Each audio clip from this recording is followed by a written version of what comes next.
మనలో చాలామంది కెరియర్ గురించి ఆలోచించగానే సాధారణంగా మనకు రెండు దారులు కనిపిస్తాయి.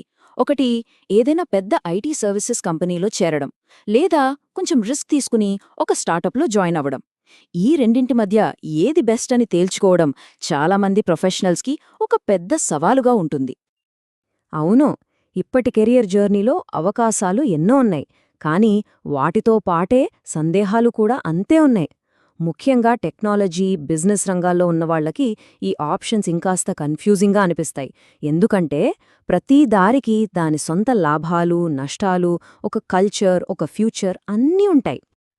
అయితే ఈ రెండు పాపులర్ దారులే కాకుండా మరో శక్తివంతమైన మూడో మార్గం కూడా ఉంది. దాని గురించే చాలామందికి పెద్దగా తెలీదు. అవే గ్లోబల్ కేపబిలిటీ సెంటర్స్, సింపుల్గా చెప్పాలంటే జీసీసీలు.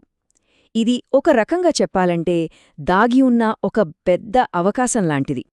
సరే, అయితే ఈరోజు మనం ఈ జీసీసీల ప్రపంచాన్ని కొంచెం లోతుగా పరిశీలిద్దాం. అసలివేంటి, వీటిలో ఎలాంటి అవకాశాలుంటాయి, మిగతా కెరీర్ మార్గాలతో పోలిస్తే ఇవి ఎలా ఉంటాయి, మరి వీటి ఫ్యూచర్ ఏంటి, వీటన్నింటి గురించి మనం క్లియర్గా తెలుసుకుందాం. ముందుగా జీసీసీల గురించి ఉన్న ఒక పెద్ద అపోహను తొలగించేద్దాం. చాలామంది ఇవి కేవలం బ్యాకాఫీస్ పనులు చేసే సెంటర్లో అనుకుంటారు. కాని నిజం చెప్పాలంటే వాస్తవం దానికి పూర్తిగా భిన్నం. అసలు వాటి ప్రయాణం ఎలా మొదలై ఇప్పుడవి ఇన్నోవేషన్ ఇంజిన్లుగా ఎలా మారాయో చూద్దాం. ఇక్కడ మనం గుర్తుపెట్టుకోవాల్సిన కీలకమైన విషయం ఒకటుంది. జీసీసీ అనేది ఒక బయట వెండర్ కాదు, అది మాతృ సంస్థలో ఒక అంతర్భాగం. అంటే ఒకరు జీసీసీలో ఉద్యోగం చేస్తున్నారంటే వాళ్ళు ఆ గ్లోబల్ కంపెనీ ఉద్యోగే, అంతేగాని వేరే క్లయింట్ కోసం పనిచేసే కాంట్రాక్టర్ కాదు. ఆ ఓనర్షిప్ ఫీలింగ్ ఇక్కడే మొదలవుతుంది. ఒక్కసారి ఈ నెంబర్ చూడండి, 19 లక్షలు. ఇది చాలా పెద్ద సంఖ్య.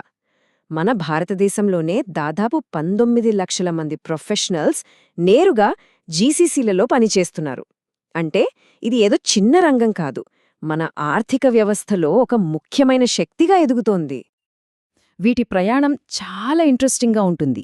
1990లలో కేవలం ఖర్చు తగ్గించుకోవడం కోసం క్యాప్టివ్ సెంటర్లుగా స్టార్ట్ అయ్యాయి. తర్వాత 2000లో ప్రాసెస్ ఎక్సలెన్స్ సాధించే కేపబిలిటీ ఇంజిన్లుగా మారాయి. కానీ ఇప్పుడు అవి మాతృ సంస్థ యొక్క గ్లోబల్ స్ట్రాటజీని, రీసెర్చ్ అండ్ డెవలప్మెంట్ను నడిపించే ఇన్నోవేషన్ హబ్స్గా మారిపోయాయి. మరి ఐటీ సర్వీసెస్ కంపెనీలకు, జీసీసీలకు మధ్య అసలు తేడా ఏంటి అనే డౌట్ రావచ్చు. సింపుల్గా చెప్పాలంటే ఐటీ సర్వీసెస్ సంస్థలు చాలామంది క్లయింట్ల కోసం పనిచేస్తాయి. వాళ్ల ఫోకస్ అంతా ప్రాజెక్టులను డెలివరీ చేయడంపై ఉంటుంది. కానీ జీసీసీలలో ఒకే ఒక్క మాతృ సంస్థ కోసం పనిచేస్తారు. కాబట్టి ఇక్కడ పనిలో చాలా డెప్త్, కంపెనీ స్ట్రాటజీలో డైరెక్ట్ పార్టిసిపేషన్, ఇంకా పూర్తి ఓనర్షిప్ ఉంటాయి. సరే, ఇప్పుడు ఈ జీసీసీల లోపలికి వెళ్ళి చూద్దాం. అసలక్కడ కెరీర్ అవకాశాలు ఎలా ఉంటాయి, మరి ఈ ప్రపంచంలో రాణించాలంటే ఎలాంటి నైపుణ్యాలు అవసరమో కూడా తెలుసుకుందాం. జీసీసీలంటే కేవలం టెక్నాలజీ ఉద్యోగాలే ఉంటాయని అనుకుంటే అది పొరపాటే. సాఫ్ట్వేర్, డేటా సైన్స్ లాంటి కోర్ టెక్నాలజీ రోల్స్తో పాటు finance, HR, product management, research and development, user experience design, ఇలా దాదాపు అన్ని బిజినెస్ ఫంక్షన్స్లోనూ ఇక్కడ చాలా కీలకమైన పాత్రలుంటాయి. ఇక్కడ సక్సెస్ అవ్వాలంటే టెక్నికల్ స్కిల్స్ ఎంత ముఖ్యమో కొన్ని సాఫ్ట్ స్కిల్స్ కూడా అంతే ముఖ్యం. కొత్త టెక్నాలజీలను చాలా వేగంగా నేర్చుకోవడం, ప్రపంచవ్యాప్తంగా ఉన్న టీమ్స్తో కలిసి పనిచేయగలగడం, అలాగే ప్రాబ్లమ్స్ని గుర్తించి సొల్యూషన్స్ కోసం చొరవ తీసుకోవడం, ఇవన్నీ కెరియర్ గ్రోత్కి చాలా కీలకం. ఇది చూడండి, ఎంత పవర్ఫుల్ ఆలోచన కదా! జీసీసీలలో కెరీర్ అనేది కేవలం మన దేశంలోనే ఉన్నత స్థాయికి ఎదగడానికి కాదు, ఆ మాతృ సంస్థ యొక్క గ్లోబల్ లీడర్షిప్ టీంలో చేరడానికి కూడా ఒక బలమైన పునాది వేస్తోంది. ఇక్కడ అవకాశాలకు సరిహద్దులు ఉండవు. ఓకే, ఇప్పుడు మనం అసలు సిసలైన విషయానికి వచ్చేశాం.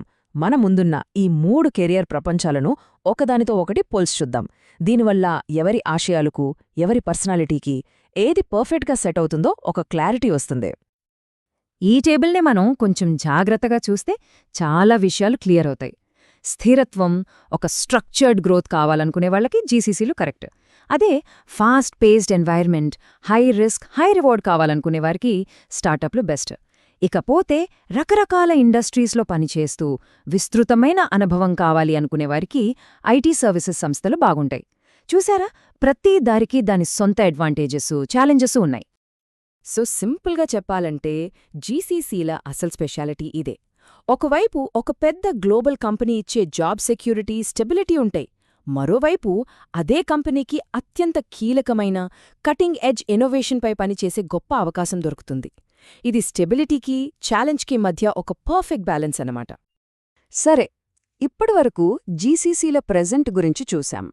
మరి వీటి ఫ్యూచర్ ఎలా ఉండబోతోంది? రాబోయే రోజుల్లో అవి ఎలాంటి పాత్ర పోషించబోతున్నాయి? దానివల్ల కెరియర్ అవకాశాలు ఎలా మారబోతున్నాయో ఒకసారి చూద్దాం. భవిష్యత్తులో జీసీసీలు కేవలం ఆర్డర్స్ ఫాలో అయ్యే సెంటర్లుగా ఉండవు.